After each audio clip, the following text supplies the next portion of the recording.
ವಿಜಯಪುರ ಜಿಲ್ಲೆಯ ಆಲ್ಮೇಲ್ ತಾಲೂಕಿನ ಬೊಮ್ಮನಹಳ್ಳಿ ಗ್ರಾಮ ಪಂಚಾಯಿತಿಯ ನೂತನ ಕಟ್ಟಡವನ್ನು ಗಣರಾಜ್ಯೋತ್ಸವದ ದಿನದಂದು ಅದ್ಧೂರಿಯಾಗಿ ಉದ್ಘಾಟನೆ ಮಾಡಲಾಯಿತು. ಈ ಒಂದು ಗ್ರಾಮ ಪಂಚಾಯಿತಿ ಕಟ್ಟಡದ ಕಾಮಗಾರಿಯು ಮಹಾತ್ಮ ಗಾಂಧಿ ನರೇಗಾ ಯೋಜನೆ ಅಡಿಯಲ್ಲಿ ನಿರ್ಮಿಸಲಾಗಿದೆ ಎಂದು ತಿಳಿದು ಬಂದಿದೆ. ಈ ಸಂದರ್ಭದಲ್ಲಿ ಕರ್ನಾಟಕ ಸರ್ಕಾರದ ಮಾನ್ಯ ಬೃಹತ್ ಮತ್ತು ಮಾಧ್ಯಮ ಕೈಗಾರಿಕೆ ಹಾಗೂ ಮೂಲ ಸೌಲಭ್ಯ ಅಭಿವೃದ್ಧಿ ಸಚಿವರು ಆಗಿರ್ತಕ್ಕಂಥ ಹಾಗೂ ವಿಜಯಪುರ ಜಿಲ್ಲೆಯ ಉಸ್ತುವಾರಿ ಸಚಿವರು ಆಗಿರ್ತಕ್ಕಂಥ ಡಾಕ್ಟರ್ ಎಂ ಬಿ ಪಾಟೀಲ್ ಅವರು ಉದ್ಘಾಟಿಸಿದರು. ಈ ಸಂದರ್ಭದಲ್ಲಿ ಸಂದಗಿ ಮತಕ್ಷೇತ್ರದ ಜನಪ್ರಿಯ ಶಾಸಕರಾಗಿರ್ತಕ್ಕಂಥ ಅಶೋಕ್ ಮುನುಗುಳಿ ಅವರು ಕೂಡ ಭಾಗವಹಿಸಿದರು. ಬೊಮ್ಮನಹಳ್ಳಿ ಗ್ರಾಮ ಪಂಚಾಯಿತಿಯ ಅಧ್ಯಕ್ಷರಾಗಿರ್ತಕ್ಕಂಥ ಶ್ರೀಮತಿ ವಿಠಾಬಾಯಿ ರಮೇಶ್ ಪಂಡಿತ್ ಅವರು ಕೂಡ ಹಾಜರಿದ್ದರು. ಹಾಗೂ ಗ್ರಾಮ ಪಂಚಾಯಿತಿಯ ಉಪಾಧ್ಯಕ್ಷರಾಗಿರ್ತಕ್ಕಂಥ ಶ್ರೀಮತಿ ಶ್ರೀದೇವಿ ಗುರುಪಾದ್ ಬಿರಾದರ್ ಅವರು ಕೂಡ ಅಧ್ಯಕ್ಷತೆ ವಹಿಸಿಕೊಂಡಿದ್ದರು. ವಿಶೇಷವಾಗಿ ಜಿಲ್ಲಾ ಪಂಚಾಯಿತಿಯ ಮುಖ್ಯ ಕಾರ್ಯನಿರ್ವಾಹಕ ಅಧಿಕಾರಿಗಳಾಗಿರ್ತಕ್ಕಂಥ ರಸಿ ಆನಂದ್ ಅವರು ಕೂಡ ಆಗಮಿಸಿದರು. ಜೊತೆಗೆ ಮುಖ್ಯ ಯೋಜನಾಧಿಕಾರಿಗಳಾಗಿರ್ತಕ್ಕಂಥ ನಿಂಗಪ್ಪ ಘೋಟೆ ಅವರು ಕೂಡ ಕಾರ್ಯಕ್ರಮದಲ್ಲಿ ಭಾಗಿಯಾಗಿದ್ದರು.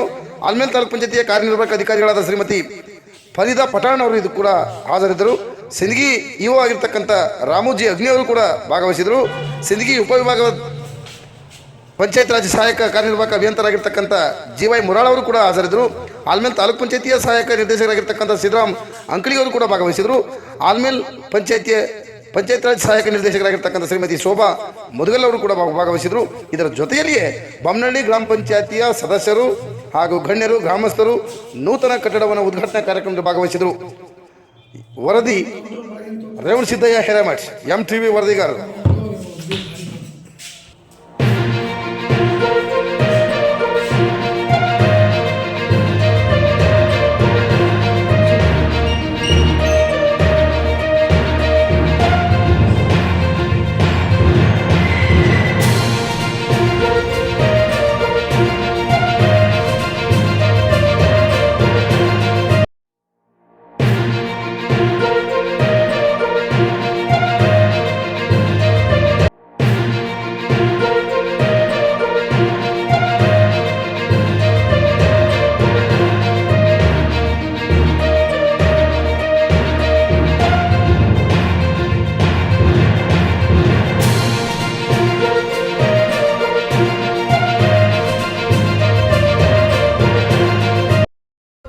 ಬೊಮ್ಮನಹಳ್ಳಿ ಗ್ರಾಮಸ್ಥರು ಬಹುದಿನಗಳ ಬೇಡಿಕೆ ಸಾಮಾನ್ಯ ಎಂ ಬಿ ಪಾಟೀಲ್ ಉದ್ಘಾಟಕರಾಗಿ ಬರಬೇಕು, ಸಣ್ಣ ಅವರೇ ನೀವು ಕರೆಸ್ಬೇಕಂತ ಹೇಳಿ 3 ತಿಂಗಳಿಂದ ಸತತವಾಗಿ 3 ತಿಂಗಳಿಂದ ನನ್ನ ಮನೆಗೆ 10 ಸರಿ ಬಂದಾರೆ. ಎಲ್ಲ ಗ್ರಾಮ ಪಂಚಾಯತಿ ಅಧ್ಯಕ್ಷರು, ಸದಸ್ಯರು, ಊರಿನ ಎಲ್ಲ ಪ್ರಮುಖ ಗಣ್ಯರು ನಿಮ್ಮ ಎಲ್ಲರ ಕರೆಗೆ ಹೋಗೊಟ್ಟು ಈ ಕಾರ್ಯಕ್ರಮದಲ್ಲಿ ಆಗಮಿಸಿ ಆ ಭವ್ಯವಾದ ಕಟ್ಟಡವನ್ನು ಉದ್ಘಾಟನೆ ಮಾಡಿ ನಿಮ್ಮನ್ನು ಉದ್ದೇಶಿಸಿ ಅತ್ಯಂತ ಮಾರ್ಮಿಕವಾಗಿ ಮಾತಾಡಿರುವಂಥ ಸನ್ಮಾನ್ಯ ಎಂ ಬಿ ಪಾಟೀಲ್ರಿಗೆ ಸಮಸ್ತ ಮಹಾಜನತೆ ಪರವಾಗಿ ನಾನು ಹೃದಯಪೂರ್ವಕವಾದ ಧನ್ಯವಾದಗಳನ್ನು ಈ ಸಂದರ್ಭದಲ್ಲಿ ಹೇಳಕ್ ಬಯಸ್ತಾ ಇದ್ದೀನಿ.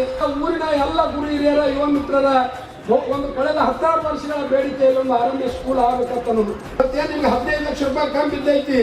ಇವತ್ತು 15 ಲಕ್ಷ ರೂಪಾಯಿದಲ್ಲಿ ನಮ್ಮ ತಂದೆಯವರ ಹೆಸರು ಮೇಲೆ ಒಬ್ಬ ಶಿಕ್ಷಣ ಪ್ರೇಮಿಯ ಮಗನಾಗಿ 5 ಲಕ್ಷ ರೂಪಾಯಿ ನಾವು ವೈಯಕ್ತಿಕವಾಗಿ ಆರಂಭ ಸ್ಕೂಲ್ಗೆ ಕೊಡಮಾಡ್ತೀನಿ. ಒಬ್ಬ ಹುತಾತ್ಮ ಯೋಧ, ಅವನ ಯೋಧ ಇವತ್ತು ಹುತಾತ್ಮ ಆದ. ಆದ್ರೆ ಅವನ ಒಂದು ಶವ ಸಂಸ್ಕಾರ ಇಲ್ಲಿ ಶಾಲೆಯ ಆವರಣದಲ್ಲಿ ನಡೀತು.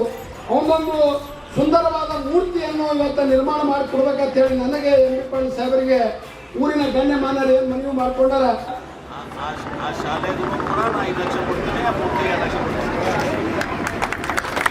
ಶಾಲೆ ಕೆಲಸ ಮುಗಿತು. ಎಂ ಬಿ ಪಾಟೀಲ್ ಸಾಹೇಬರಿಗೆ ಒತ್ತಾಯ ಮಾಡಿ ಕರ್ಕೊಂಡ್ ಬಂದಿದ್ದು ಬಹಳ ಪುಣ್ಯ, ನಮ್ಗೆ ಬಹಳ ಲಾಭ ಆಯ್ತು ಅಂತೇಳಿ ಸಂದರ್ಭದಲ್ಲಿ ಹೇಳಕ್ ಬಯಸ್ತಾ ಇದ್ದೀನಿ. ಬೊಮ್ಮನಹಳ್ಳಿ ಗ್ರಾಮಸ್ಥರು ಕೊಟ್ಟಂತ ಮನವಿಯನ್ನು ಅತ್ಯಂತ ಹೃದಯಪೂರ್ವಕವಾಗಿ ಆಲಿಸಿ ಇವತ್ತು ಅವರು ಸಹಿತ ಈ ಒಂದು ಆರಂಭ ಸ್ಕೂಲ್ ಕಟ್ಟಡಕ್ಕೆ 5 ಲಕ್ಷ ರೂಪಾಯಿ ಇವತ್ತು ಕೊಡ್ತೀನಿ ಅಂತ ಹೇಳಲ್ಲ. ಆಮೇಲೆ ಏನು ವೀರ ಯೋಧ ಏನು ಹುತಾತ್ಮ ಆಗಿದ್ದ ಮೂರ್ತಿಗೆ ಅವರು 2 ಲಕ್ಷ ರೂಪಾಯಿ ಕೊಡ್ತೀನಿ ಅಂತ ಹೇಳ್ಯಾರ. ಆ ಒಂದು ಮೂರ್ತಿಗೆ ಅವರು ಸಾಹೇಬರು 2 ಲಕ್ಷ ರೂಪಾಯಿ ಕೊಡ್ತೀನಿ ಅಂತ ಹೇಳ್ಯಾರ. ಉಳಿದಿದ್ದು ಕಮ್ಮಿ ಇದ್ದಿದ್ದು ನಾ ಕೊಡ್ತೀನಿ. 2 ಲಕ್ಷ ಆದ್ಮೇಲೆ ಒಂದು 50,000 1 ಲಕ್ಷ ರೂಪಾಯಿ ಕಮ್ಮಿ ಇತ್ತಂದ್ರೆ ನಾನು ಸಹಿತ ಸಹಾಯ ಮಾಡ್ತೀನಿ ಅಂತ ಹೇಳಿ ತಮ್ಮಲ್ಲಿ ಕಳಕಳಿ ವಿನಂತಿ ಮಾಡ್ಕೊಂಡು